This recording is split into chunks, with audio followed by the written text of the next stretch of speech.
తెలంగాణ ఆర్టీసీలో ఈ ప్రొక్యూర్మెంట్ మెషిన్ల కొనుగోళ్లలో పెద్ద స్కామ్ జరిగిందంటున్నారు బీఆర్ఎస్ నేత క్రిసాంక్.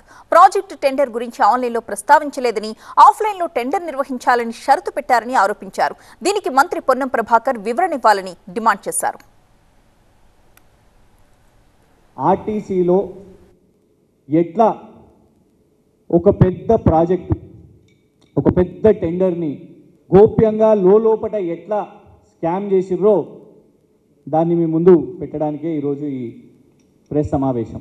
నేరుగా బస్ భవన్లో జరగాలి, ఫిజికల్గా సంస్థలు వచ్చి అక్కడ సబ్మిషన్ చేయాలి అని వాళ్ళు పెట్టిన కండిషన్.